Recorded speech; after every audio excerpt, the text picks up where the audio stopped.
Hi, this is Steve from mixmedics.com. In this video, we're going to give you some tips and tricks for learning which frequencies to EQ when mixing acoustic guitars.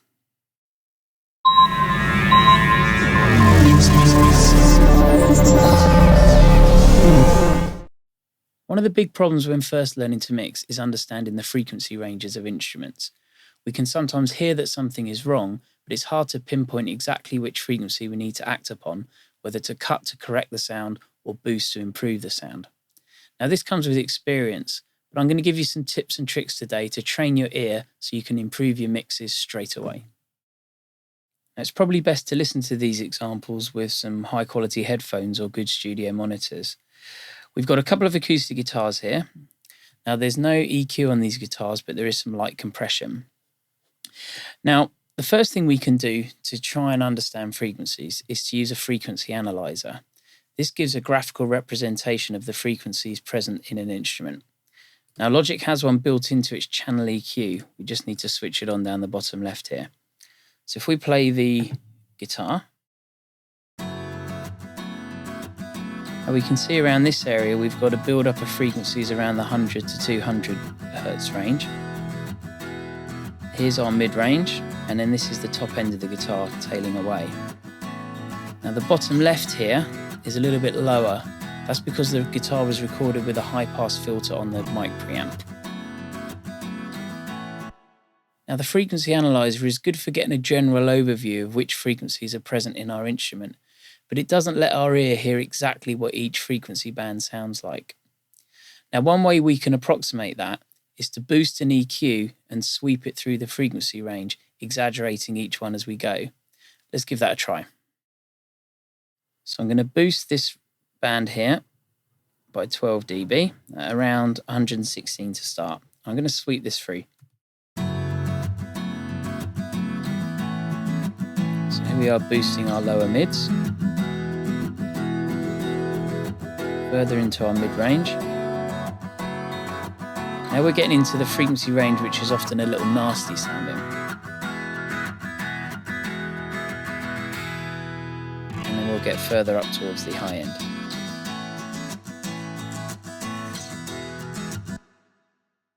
Now that's definitely getting better. We're starting to be able to hear each frequency range as we boost the EQ through. But the trouble is we don't hear it on its own. We still hear a little bit of the high end or the low end if we're boosting the mid-range.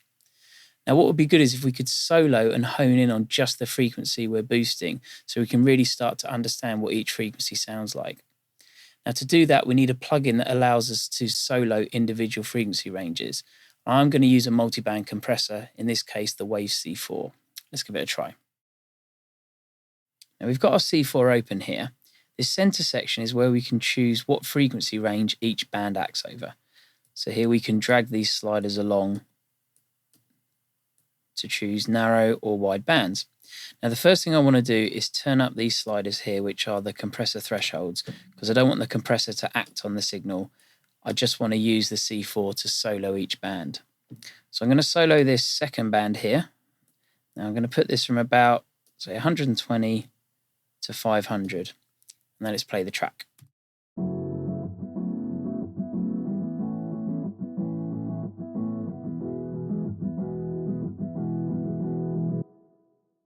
Now, these are the kind of lower mid frequencies on an acoustic guitar we might call boomy.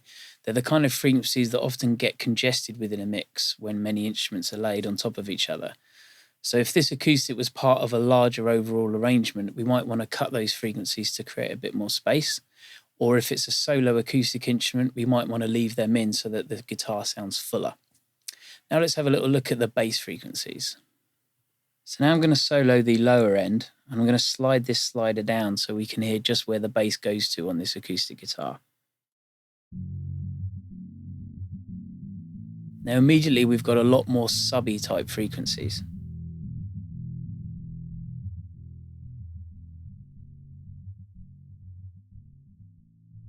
Now at this point you're only going to probably be able to hear these if you're listening on headphones or on a good set of speakers turned up quite loud. So we can see there that below 68 Hertz, there's not a lot going on there.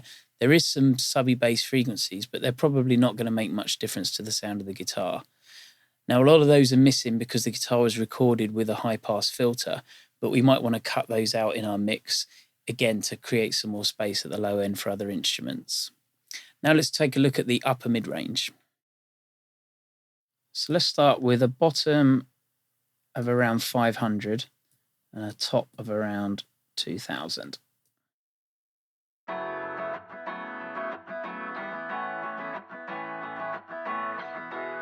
Now here we're getting into the range of frequencies which are often called harsh, and we might want to cut to smooth the guitar sound out.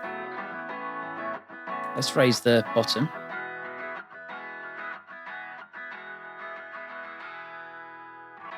So now between 1000 and 2000, we're really starting to lose the body of the guitar, and we're getting more string, scratch and attack. Let's raise up a bit more.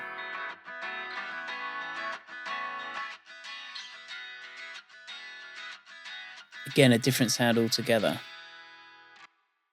Let's finish off with looking at the very top end of the frequency range on this acoustic guitar. So we're soloing the top end from about 3.5, let's say.